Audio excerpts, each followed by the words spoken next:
Amigos do programa Aplauso, uma entrevista agora com um colega, jornalista de televisão, Carlos Magno. Todo mundo conhece ele. É assim mesmo, Carlos Magno? Praticamente todo mundo. Hoje está diminuindo um pouco, sabia? A televisão está mais na classe mais C, D e E. Os jovens, os muito meninos e os mais velhos não estão vendo mais televisão, não estão mais no streaming, né? Canal aberto, né? Canal aberto. Mas deixa eu falar do privilégio que é ser entrevistado por você, ué. Eu, quando comecei a profissão, você, Jackson Abrão, eram assim, referências que Lá a gente atrás. admirava demais, né? E já vão aí 47 anos, acredita? Que eu estou nessa estrada. Achei que não duraria nada. Você é muito novo. Pois é, estou com apenas 68 anos. E eu me lembro de você, eu acho que deve ter sido a primeira vez que você usou um microfone, assim, em público, para comandar uma solenidade no Palácio. No Palácio das Esmeraldas. Na época do Ari Valadão. Do Ari Valadão, Verdade? Verdade. Lá, eu trabalhava na TV Brasil Central. Você era menino, garoto. Bem garoto. Nem na TV Brasil Central, eu trabalhava na Rádio Brasil Central, na RBC. Sim. E aí eu já tinha essa voz assim de locutor, porque antes dessa coisa toda eu era locutor de carro de som na rua, fazendo propaganda. Sim. Então eu já tinha essa embocadura de locutor, né? E gostava? Gostava. E aí, para trabalhar na RBC, eu fiz um teste imitando o Jerônimo Rodrigues, lembra dele? O Jeromim? Claro, amigão nosso, tá vivo, vivíssimo. Pois é, entra no ar mais uma edição do Correspondente. Eu fiz uma imitação dele e passei. Aí, por causa, mesmo com a aparência de muito menino, eu tinha 20 anos e parecia ter 15, me chamaram para fazer o cerimonial do Palácio e eu fui lá quebrar um galho uma vez e fiquei anos, até no governo do Íris. Eu fiquei impressionado, porque realmente você falou 20 anos com cara de 15. Falei, gente, mas é um menino lá. Quem inventou isso? Uma solenidade. Porque era muito formal, muito solene mesmo, né? E ele parecia não combinar com aquela aparência do garoto ali, né? Garoto vestido de terno falando grosso. Então, já que a gente foi lá atrás, você é goiano? Eu sou goiano lá da Rubiataba. Eu sempre tive essa vontade de locução, sabe? De rádio, TV menos, mas rádio e locução. Rubiataba não tinha rádio. E tinha um sujeito que fazia a locução da rodoviária, que nem era uma rodoviária, era um bar chamado Bar Gato Preto, e era feita pelo Vandir Prado, irmão do Elier Prado, que depois virou um radialista até conhecido, e é um advogado bastante conhecido em séries hoje. E era ali que os ônibus paravam? Os ônibus paravam e ele anunciava: atenção, senhores passageiros, com destino a Séries, Rialma, Jaraguá e Anápolis. E aí eu admirava aquilo, achava aquilo lindo demais. Eu sonhava ser o Vandir Prado. Sim. Que, além de fazer a locução na rodoviária, ele também era goleiro do time de futebol de Rubiataba, do Rubiataba Esporte Clube. E eu, diferente de todos os meninos, eu não sonhava marcar gol, eu queria ser goleiro. E o Vandir era goleiro e, além disso, cantava. Foi a primeira pessoa que eu conheci na vida que gravou um disco. Sim. Um disco de acetato, né? Que parece que é só a matriz de um disco de verdade. Naquela época, né? Acetato, para depois virar o vinil, né? Para depois virar o vinil. Sim. Aí ele gravou e quando botaram a primeira rádio lá em Rubiataba também, ele foi o primeiro locutor, ele e o irmão dele, ele é. E você fã? E eu fã, eu queria ser o Vandir Prado, era a minha aspiração. Tá certo. Até fiquei chateado porque ele morreu agora bem recente, ano passado. A gente nasce, vive... Infelizmente é o nosso destino. Pois é. Bom, aí no rádio e na televisão, como é que você começou? Foi o seguinte, eu comecei zero mesmo lá na missa do Canal 2 da TV Anhanguera. Lembra dela? Lá do Padre Djalma? Sim. O Elton, que era locutor também como chamava aquilo às 6 da tarde? A voz do Ângelus, né? A Hora do Ângelus. Isso. Que também fazia aquilo. Que o Javer Godinho escrevia. O Javer Godinho escrevia, exatamente. Inclusive escreveu, assim, tipo, 30 anos seguidos, uma coisa assim, né? Isso. Uma coisa bem impressionante. Me parece que foi o programa mais longevo de toda a TV Anhanguera da história da televisão goiana, se eu não me engano, também brasileiro. Graças ao seu Gêmeo. O seu Gêmeo era muito religioso e ele manteve sempre. Eu perdi a data, mas é coisa de 40, 50 anos, foi um negócio absurdo. 18 horas, a hora do Ângelus. Ave Maria, cheia de graça, eu lembro aquilo. Ave Maria, cheia de graça, o Senhor é convosco, bendita sois vós entre as mulheres. Estava lindo aquilo. Bom, mas aí eu fazia direito na PUC. Eu queria jornalismo, mas passei no vestibular primeiro, fui para direito. Onde eu estudei, onde eu fiz também. Não era PUC naquele tempo, né? Era o CG. Isso. Aí o curso de direito, não sei se é do seu tempo, era junto com a psicologia, o mesmo prédio da UCG. Ali na Praça Universitária. E aí tinha uma menina que fazia psicologia que era locutora do Jornal do Almoço da TV Anhanguera. Chamava Lilian Regina Pitaluga. E eu falei, eu tenho vontade, falei para ela, eu tenho vontade de mexer com isso, o que eu faço? Aí ela falou, eu comecei a ir na missa. Fala com o Padre Jaume, ele é muito generoso. Aí eu fui lá e me apresentei para Márcia Santos. Magda Santos. Magda, de onde estiveres, no paraíso. Magda Santos. Magda Santos, que é outra celebridade, né? Outra lenda daqui. Foi diretora artística, né? Aí eu falei com a Magda e a Magda me permitiu um teste. Nunca tinha entrado num estúdio uma vez. E eu me achei ótimo e a Magda achou horrível. Ela botou um monte de defeito. E aí, mas o padre Djalma falou, não deixa o menino, deixa ele tentar. Aí ela falou, ok, deixa ele aí. E com aquela experiência, eu fiquei ali uns 3 anos, mais ou menos, eu acabei pegando um jeito do estúdio, da locução. Eu fazia um programinha antes da missa chamado Notícias de Igreja. Era notícia de tudo que era relacionado à Igreja Católica. Na época era notícia, né? Era um semanal, né? Sim. Aí eu peguei o jeito daquilo. Um tempo depois, a TV Anhanguera abriu uma espécie de concurso para escolher um apresentador e uma apresentadora para o Jornal do Almoço, o TV Anhanguera na hora do almoço. E aí fizeram até um estúdio separado para fazer os testes e tal, e eu me apresentei e acabei passando. Jackson me escolheu, coitado. Ele é o responsável. Ele escolheu a mim e a uma menina chamada Cristiane Lisita, que tinha sido Miss Goiás, para ser a locutora. Além de bonita, falava muito bem. Falava bem. Exato. Nunca mais a vi. Linda, linda. Casou e mudou. Casou e mudou? Você sabe o destino dela, não? E, se não me engano, ou Brasília ou em Goiânia mesmo, mas ela realmente sumiu. Desapareceu. Gia Lisita. Aí começou isso. Mas eu não fiquei muito tempo na TV Anhanguera, não. Aí eu fui demitido um tempo depois e fiquei num limbo ali, até que um dia um colega do curso de Direito, ele me viu lendo alguma coisa, falou, você tem uma vozona de locutor e eu estou com vaga lá na RBC para locução. Que aí aconteceu isso, eu fui lá fazer, e fiz a imitação do Jeromim e aí fui contratado. E nunca mais parei. Da rádio fui para a TV, né, a TBC, e da TBC eu fui para a TV Anhanguera. Na TV Anhanguera, 2 anos depois, eu ainda tinha dúvidas se eu seria jornalista ou se seria alguém do ramo de direito. Eu tinha feito um concurso para o Ministério Público e tinha passado na primeira fase. Como eu era muito novo, eu pensei, se eu investir um pouco mais, eu passo, né? Na carreira do Ministério Público, ou da magistratura e tal.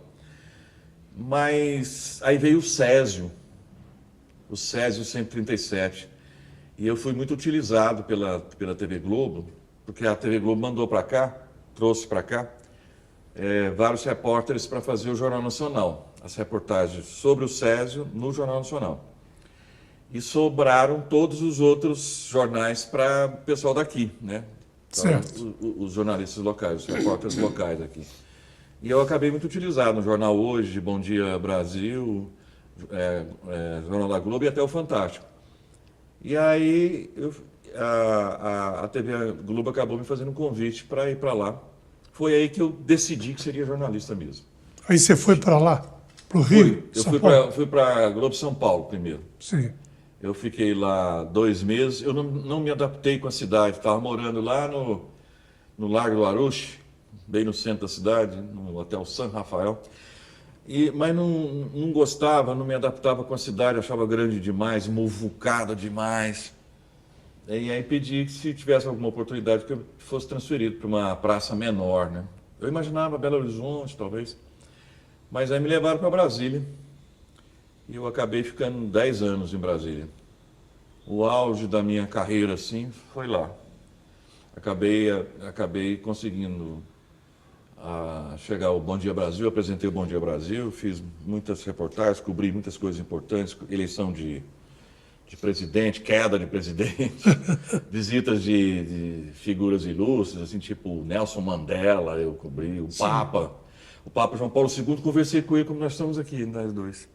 Olha, Foi um dos grandes eventos da minha vida, assim, eu ter visto aquele homem tão de perto, pegou na minha mão, senti as mãos fininhas dele, assim, uma mão de um velhinho que nunca pegou no pesado. João Paulo II, eu gostava muito dele. Muito carismático, Carismático. Né? Uma figura, assim, né? É verdade. Inclusive, Arthur, dessa experiência, nesse mundaréu de tempo aí, o que eu mais gosto de fazer é o que você faz agora, que é conhecer gente, conversar com pessoas, né? Você faz agora, não faz a vida toda, né? Eu sempre fiz isso. Verdade. Mas você já está atuando nessa área aí? Não, assim, não. Ainda não. Mas assim, eu adoro conversar com as pessoas, então eu sempre dou exemplos assim.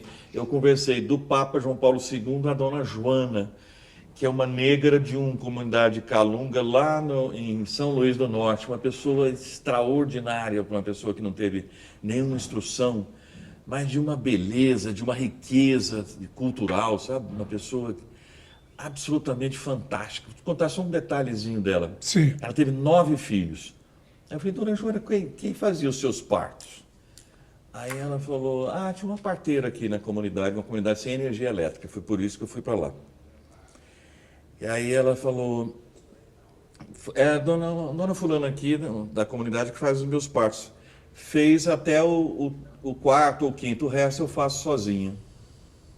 Tem lógica uma mulher conseguir fazer um parto sozinha? Olha, Não é extraordinário você conhecer uma pessoa dessa?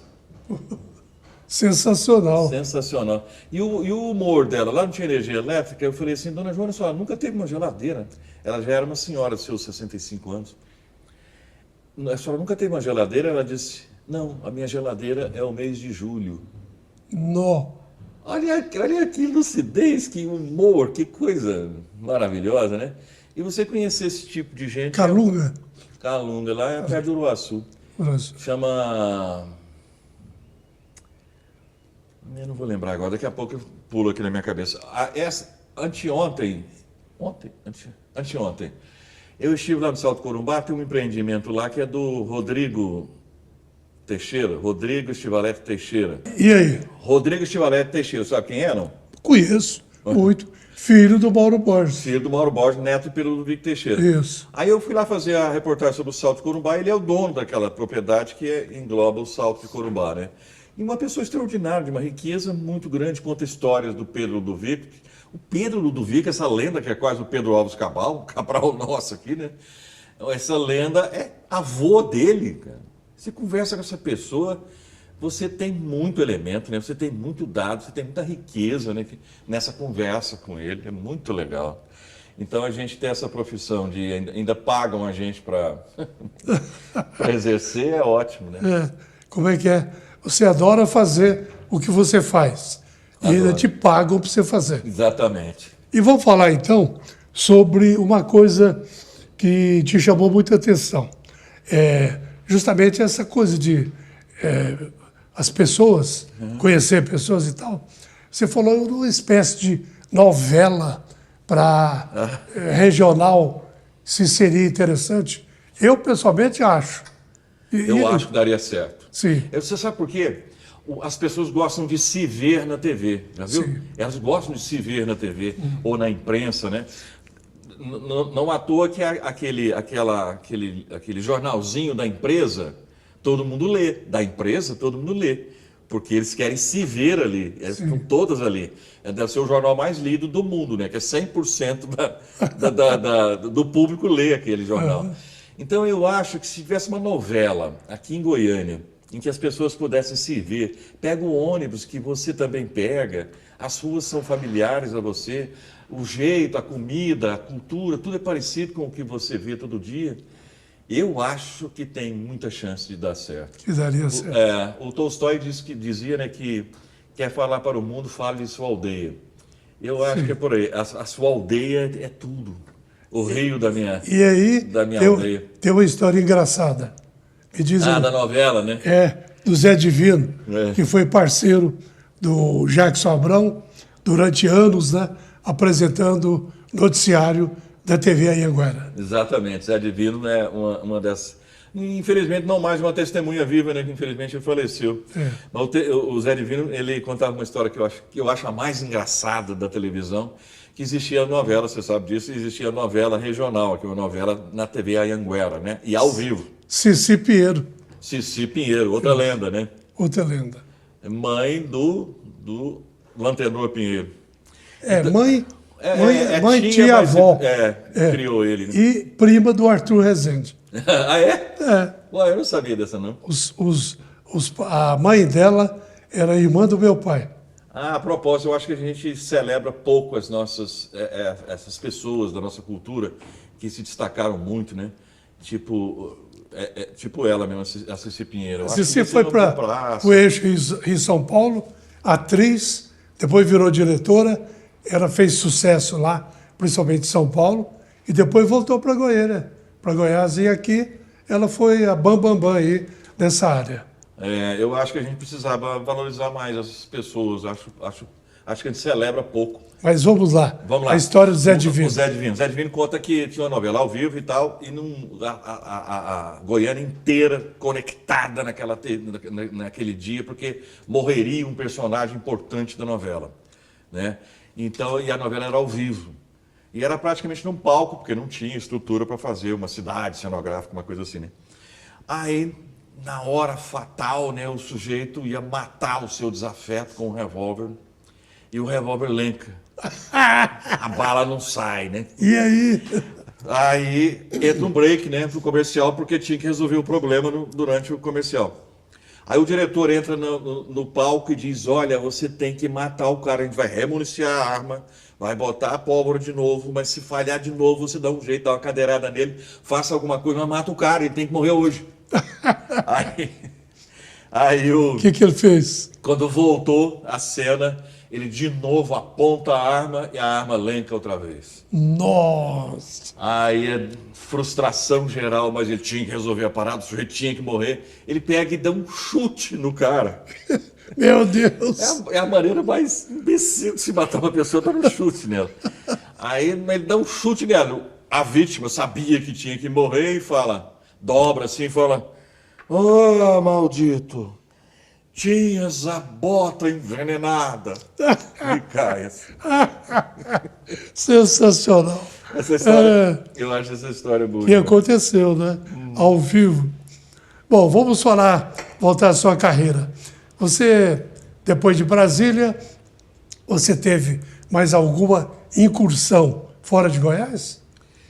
Não. Fez alguma apresentação? Não, quando eu estava em Brasília, a Brasília costumava... A Globo tem 5 empresas próprias, 5 TVs próprias, né? São Paulo, Rio, Belo Horizonte, Brasília e Recife.